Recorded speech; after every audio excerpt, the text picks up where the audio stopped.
ناظرین، میں بات کر رہا تھا ابراہیم علیہ السلام کا بادشاہ وقت کے ساتھ مکالمہ کرنا، بغیر کسی خوف، بغیر کسی خطر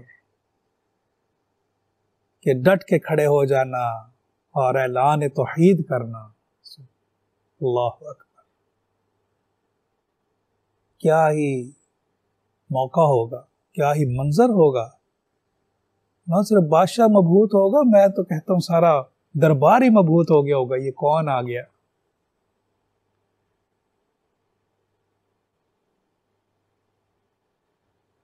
مکالمہ کیا ہوا بادشاہ سے؟ حضرت ابراہیم علیہ السلام فرمان لگے میرا رب تو وہ ہے جو موت و حیات پہ قادر ہے۔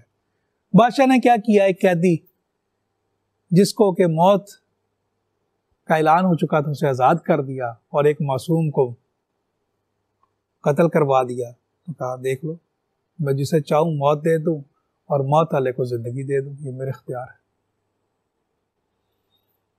پھر حضرت ابراہیم علیہ السلام نے کیا فرمایا؟ قال ابراہیم فإن اللہ یأتی بالشمس من المشرق، قال ابراہیم فإن اللہ یأتی بالشمس من المشرق، کہ میرا رب تو مشرق سے جو ہے نکالتا ہے سورج کو، اور تو مغرب سے نکال کے دکھا۔ اللہ فبہت الذی کفر، مبہوت کر چھوڑا۔ یعنی کہتے ہیں نا کہ الفاظ ہی نہ رہے، میں کیا جواب دوں اس کا، گنگ ہو گیا بادشاہ، اب کیا کرے۔ یعنی نہ صرف دلیری، ناظرین، دلیری کے علاوہ یہ مکالمہ کرنا اور دوسرے کو اپنے نقطہ نظر سے قائل کرنا، کیا ہے؟ پھر آگ لگائی گئی، اتنی بڑی آگ لگائی گئی کہ جس کے اوپر سے پرندہ بھی نہیں نکل جا سکتا تھا، اور جس کے قریب نہیں جا سکتے تھے۔ اس آگ کی اتنی تپش، منجنیق میں بٹھا کے آگ میں پھینکا گیا حضرت ابراہیم علیہ السلام۔ ادھر آگ میں پھینکا جا رہا ہے، ادھر اللہ کی طرف سے حکم آ رہا ہے۔ اللہ چاہتے تو آگ پر پانی کی برسات کر دیتے، بارش کر دیتے، آگ بجھا دیتے۔ اللہ اگر چاہتے، لیکن اللہ سبحانہ و تعالیٰ نے اپنی عظمت اور اپنی شان کی بھی ایک نرالی شان دکھائی اللہ نے۔ ناظرین، اگر آپ قرآن دیکھیں تو انسان دیکھتا ہے جب انسان اپنی تکبر کی انتہا کرتا ہے تو اللہ سبحانہ و تعالیٰ بھی اپنی شان کی انتہا دکھاتے ہیں۔ انسان جب اپنے تکبر کی انتہا بھی آتا ہے، سمجھتا ہے میں بڑی چیز، پھر اللہ بھی دکھاتے ہیں کہ تیرا مالک کتنی بڑی چیز ہے۔ جب ابرہا آیا تھا کعبے کو گرانے کے لیے، تب یہ بھی ہو سکتا تھا کہ تیز ہوائیں چل پڑتی، کوئی طوفان آ جاتا اور اس کے لشکر جو ہے تتر بتر ہو جاتا۔ نہیں، اللہ سبحانہ وتعالیٰ نے کیا کر کے دکھایا تھا؟ أَلَمْ تَرَ كَيْفَ فَعَلَ رَبُّكَ بِأَصْحَابِ الْفِيلِ أَلَمْ يَجْعَلْ كَيْدَهُمْ فِي تَضْلِيلٍ وَأَرْسَلَ عَلَيْهِمْ طَيْرًا أَبَابِيلَ، پرندوں کے جھنڈ بھیجے۔ ہاتھیوں کو کس سے مارا؟ کنکری سے مارا۔ ہاتھی، وہ ہاتھی لے کے آیا ہے اللہ کا گھر گرانے کے لیے، معاذ اللہ، اور اللہ سبحانہ وتعالیٰ اپنی شان کیا دکھا رہے ہیں؟ کنکریوں سے ان ہاتھیوں کو بھس بنا کے چھوڑا۔ اور ادھر بھی کیا اللہ کیا فرما رہے ہیں؟ قُلْنَا يَا نَارُ كُونِي بَرْدًا وَسَلَامًا عَلَىٰ إِبْرَاهِيمَ، اے آگ میرے ابراہیم کے لیے ٹھنڈی ہو جا، گلزار ہو جا، سلامتی والی ہو جا۔ اس آگ جس کی تپش سے کوئی انسان قریب نہیں جا سکتا، وہ آگ جس کے اوپر سے پرندہ نہیں گزر سکتا، اس آگ کے اندر اسے گل گلزار بنی ہوئی ہے، اور ابراہیم علیہ السلام اس کے اندر موجود ہیں، اور انہیں خراش تک نہیں ہے۔ اللہ نے اپنی جلالت کی انتہا دکھائی۔ ناظرین، یہ حضرت ابراہیم علیہ السلام نے یہاں بھی کیا، کوئی مدد نہیں پکاری، کیا کہا؟ حسبی اللہ نعم الوکیل، میرا رب میرے لیے کافی ہے۔ اور جب یہ فیصلہ ہوا کہ ابراہیم آپ اپنی بیوی کو لق و دق پہاڑوں کے اندر بنجر و بیابان نہ شجر نہ حجر، وہاں چھوڑ کے آ جاؤ، چھوڑ آئے۔ نہ صرف بیوی کو، اپنے شیرخوار بچے کو بھی چھوڑ آئے۔ تو وہ امتحان بھی دیا، وہ امتحان بھی پاس کیا، چھوڑ آئے۔ میں اس تفصیل میں نہیں جانا چاہتا کیونکہ وہ ایک علیحدہ ایک بہت بڑا موضوع ہے کہ کیسے حضرت ابراہیم علیہ السلام نے حضرت اسماعیل کو چھوڑا، کیسے وہاں صفا مروہ میں حضرت حاجرہ علیہ السلام دوڑیں، اور کیسے اللہ سبحانہ وتعالی نے وہاں زمزم کا چشمہ نکالا، کیسے وہاں پہ آبادی ہوئی، اور کیسے اللہ سبحانہ وتعالی نے بیابان اس جگہ کو منتخب کر لیا اپنے لیے۔ لیکن بات کرنے کا مقصد یہ ہے کہ یہ جو اللہ سبحانہ تعالیٰ نے فرمایا وَإِذِ ابْتَلَىٰ إِبْرَاهِيمَ رَبُّهُ بِكَلِمَاتٍ فَأَتَمَّهُنَّ، کہ ابراہیم پر ہم نے بڑی آزمائشیں ڈالی، جس سے امتحانات جن میں سے ابراہیم پاس ہوئے۔ جب پاس ہوئے تو پھر کیا ہوا؟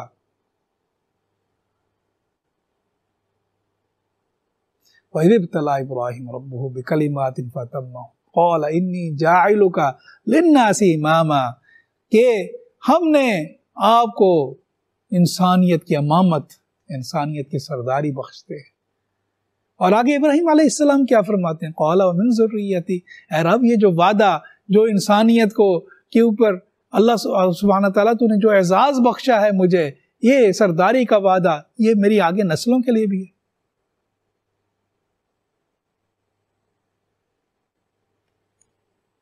قَالَ لَا يَنَالُ عَهْدُ الظَّالِمِينَ، اللہ فرماتے ہیں میرا عہد جو ہے ظالموں کے لیے نہیں، تمہاری اولاد میں سے جو ظالم ہے۔ ظالم کون ناظرین؟ سب سے بڑا ظلم کیا؟ قرآن کیا کہتا ہے؟ اِنَّ الشِّرْكَ لَظُلْمٌ عَظِيمٌ۔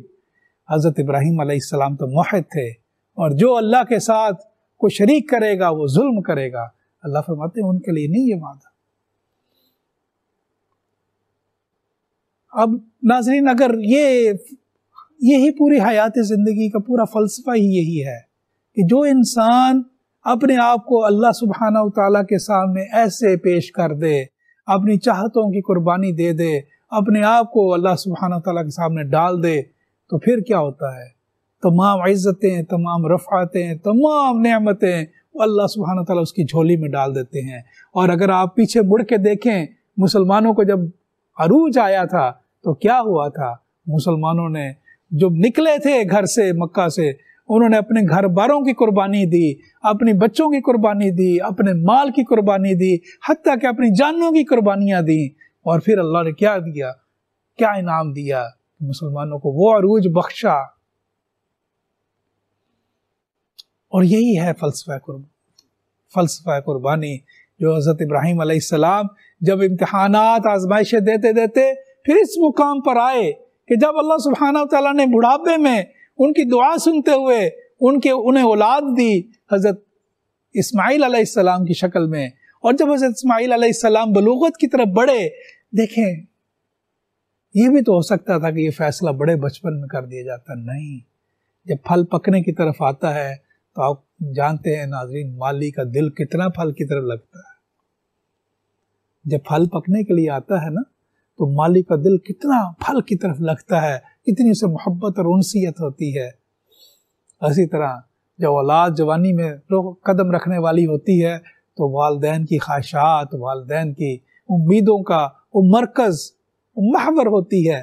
اس وقت جب 12-13 سال جوانی بلوغت کی طرف بڑھ رہے تھے، اللہ سبحانہ وتعالیٰ کی طرف سے ایک اور حکم آ گیا۔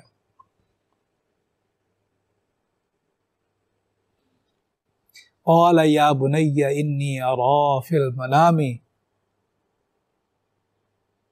قال یا بنی انی ارا فی المنام اذبحک فانظر ماذا ترى، اے میرے بیٹے میں تو یہ خواب میں ذبح کر رہا ہوں، تو کیا کہتا ہے اس بارے میں؟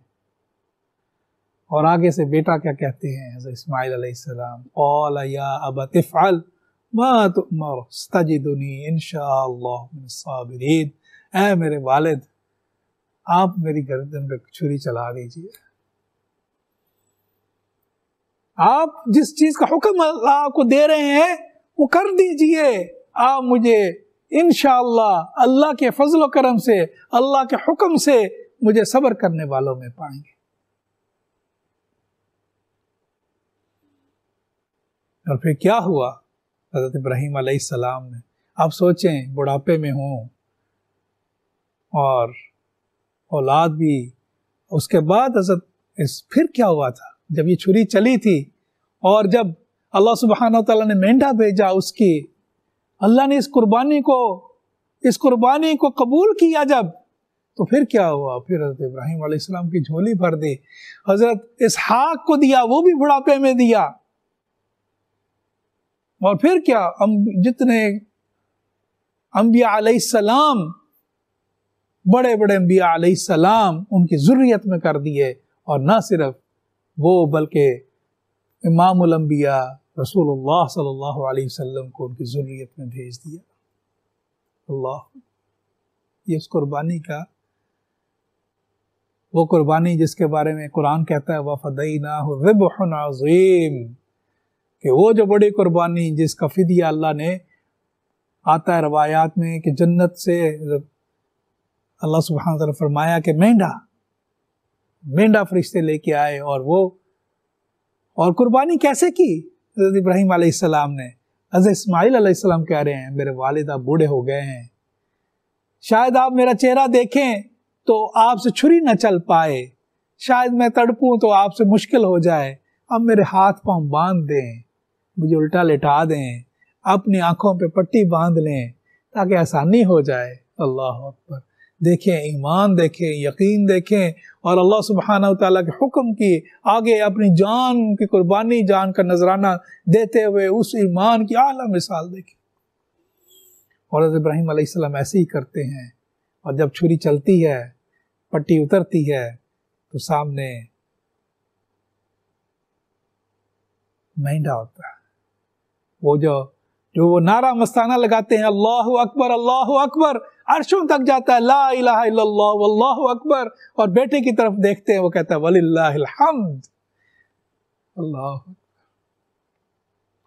ناظرین، یہ ہے قربانی، اور یہ سنت ہے جس کے بارے میں رسول اللہ صلی اللہ علیہ وسلم فرمایا کہ یہ تمہارے والد ابراہیم علیہ السلام کی سنت ہے۔ اس کو زندہ اس طرح کرنا، اس سوچ سے کرنا کہ یا اللہ اگر موقع آیا، کوئی بھی خواہش قربان کرنی پڑی تو میں قربان کرنے کے لیے تیار ہوں۔ میں آج حضرت ابراہیم علیہ السلام کی اس سنت کو زندہ کرتے ہوئے قربانی دے رہا ہوں۔ اور اللہ کیا فرماتے ہیں؟ لَن يَنَالَ اللَّهُ لُحُومُهَا وَلَا دِمَاؤُهَا وَلَكِنْ يَنَالُهُ التَّقْوَى مِنْكُمْ۔ اللہ کو نہ تمہارا گوشت ملتا ہے، نہ اللہ کو کیا چیز ملتی ہے، اللہ کو تمہارا تقوی، نہ خون نہ گوشت، اللہ سبحانہ وتعالیٰ کو تمہارا تقوی۔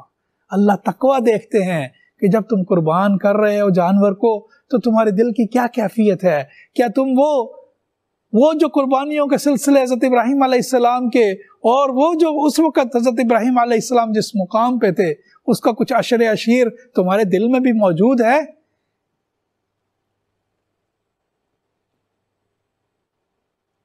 یہ وہ سنت ہے ناظرین، اور اس سنت کو اور دیکھیں ناظرین، حج اور قربانی دونوں کو اللہ سبحانہ وتعالیٰ نے کیسے جوڑا، کہ وہ جو حضرت حاجرہ علیہ السلام دوڑی صفا مروہ میں، وہ جو شیطان پیچھے سے آیا وسوسے ڈالنے کے لیے، کہنے کے لیے وہ بیٹا بچے تجھے پتا ہے تیرا والد تجھے کدھر لے کے جا رہا ہے، تیرے گلے گردن پہ چھری چلانے کے لیے، وہ جو پتھر مارے گئے، وہ تمام جو کام ہوئے وہ مناسک حج بن گئے۔ وہ جو اللہ کے خلیل نے اللہ کا گھر بنایا، وَإِذْ يَرْفَعُ إِبْرَاهِيمُ الْقَوَاعِدَ مِنَ الْبَيْتِ وَإِسْمَاعِيلُ رَبَّنَا تَقَبَّلْ مِنَّا إِنَّكَ أَنْتَ السَّمِيعُ الْعَلِيمُ۔ دیواریں اٹھا رہے تھے اللہ کے گھر کی اور کہہ رہے تھے یا اللہ ہماری خدمت کو قبول کرنا. وہ جو اس کے بعد انہوں نے چکر لگائے، طواف حج کا رکن بن گیا.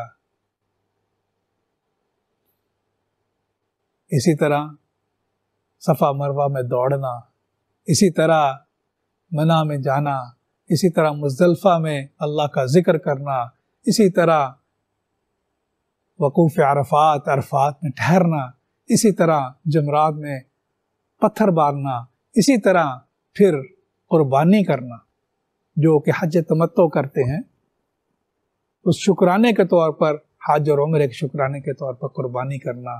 یہ تمام مناسک جو ہیں وہ کیا ہیں؟ ان الصفا والمروہ شعائر.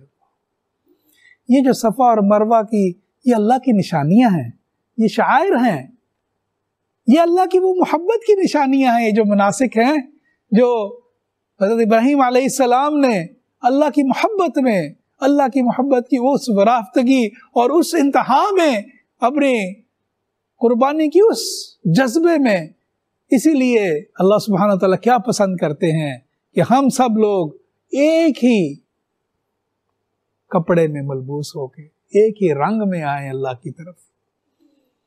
اور ناظرین جب دنیا سے جاتے ہیں تو کس کپڑے میں جاتے ہیں؟ کفن میں جاتے ہیں، 2 چادروں میں جاتے ہیں. اور ایسے ہی 2 چادریں لپیٹے ہوئے اللہ کی طرف آؤ، یعنی کہ تم اپنی تمام خواہشات کو قربان کر دو. جیسے مردہ جب انسان مر جاتا ہے تو اسے سفید کفن میں لپیٹ دیا جاتا ہے، اسی طرح اللہ سبحانہ تعالیٰ کا مقصود یہ کہ اب تم میرے گھر کی طرف آ رہے ہو اپنی تمام خواہشات کو قربان کرتے ہوئے، اس جذبے کو لے کے کہ جو میرے خلیل کا جذبہ تھا، وہ جو میرے خلیل کی محبت تھی، وہ جو میرے خلیل کا میرے ساتھ جو تعلق تھا، اس تعلق کے عشر عشیر کو اپنے دل میں رکھتے ہوئے، اس طرح ورافتگی کے ساتھ، اس طرح تم میری طرف بڑھتے ہوئے، نعرے لگاتے ہوئے، لبیک اللہم لبیک کے نعرے لگاتے ہوئے میرے گھر کی طرف لپکو.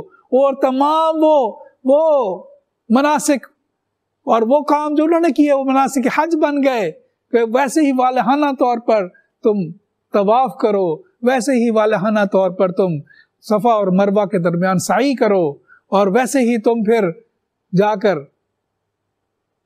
منا میں قیام کرو، ویسے ہی تم اللہ کے ذکر میں اپنے آپ کو رکھو، اور ویسے ہی وقوف عرفہ کرو، اور ویسے ہی جو ہے مزدلفہ میں ذکر اذکار کرو، اور جمرات میں ویسے ہی کنکریاں مارو، اور ویسے ہی قربانی کرو، اور پھر یہ احرام اتار دو. ناظرین آپ سب کو پتہ ہے کہ حج جو ہے اسلام کے ارکان میں سے ایک اہم رکن، فرض، جو بالغ اور جو مسلمان اور عقل مند اور جس کے پاس استطاعت ہو سفر کی، وَلِلَّهِ عَلَى النَّاسِ حِجُّ الْبَيْتِ مَنِ اسْتَطَاعَ إِلَيْهِ سَبِيلًا. اللہ سبحانہ وتعالیٰ نے حج فرض کیا ان لوگوں پہ کہ جن کو استطاعت ہے اس چیز کی کہ وہ اللہ کے راہ کی حج کریں. اب دیکھ کتنا خوبصورت تعلق ہے، کتنا خوبصورت تعلق ہے کہ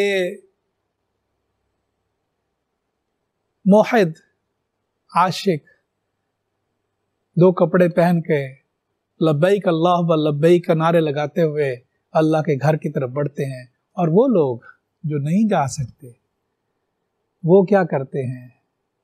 وہ 10 ذی الحجہ کو قربانی کرتے ہیں، اور وہ یادگار، کم از کم وہ یاد، وہ سنت جو حضرت ابراہیم علیہ السلام نے قائم کی تھی، اس سنت کو زندہ کرتے ہیں.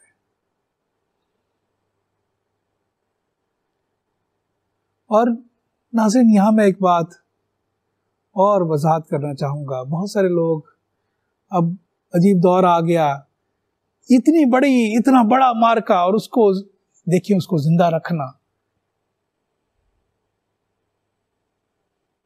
زندہ رکھیں گے تو اس روح کو پائیں گے. اور اب کیا کوئی کچھ کہتے ہیں کہ جی وہ اس طرح تو پیسے کا ضیاع ہے، گوشت کا ضیاع ہے، تو یہ تو غریبوں کو دے دیں. تو بھائی یہ گوشت غریبوں کو ہی جاتا ہے، اس کا مطلب قربانی بھی کریں اور ویسے بھی لوگوں کی مدد کریں، اس میں کیا کمی ہے؟ اللہ سبحانہ و تعالیٰ کے گھر میں کوئی کمی ہے، لیکن اگر آپ استطاعت والے ہیں تو قربانی آپ کے اوپر واجب ہے، آپ قربانی کریں گے۔ ایسے ہی جیسے آپ استطاعت والے ہیں تو آپ حج کے لیے جائیں گے۔ تو ناظرین، یہ وہ لمحے ہیں جن سے فائدہ اٹھانا چاہیے۔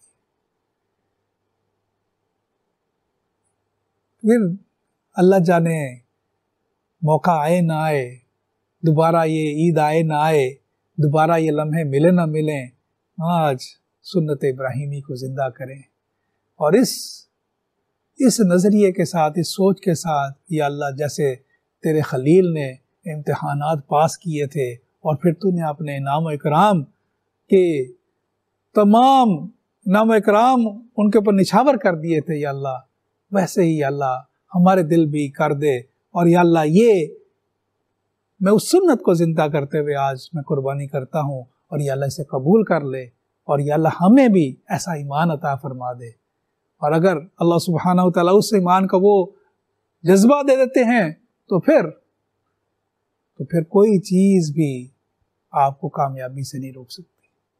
اللہ سبحانہ و تعالیٰ ہمیں ایمان کی دولت سے اور اللہ سبحانہ و تعالیٰ وہ یقین اور توکل عطا کرے، اور اللہ سبحانہ و تعالیٰ حضرت ابراہیم علیہ السلام کے قدموں کی خیرات ہمیں عطا کرے۔ وما علینا الا البلاغ، والسلام علیکم ورحمۃ اللہ وبرکاتہ۔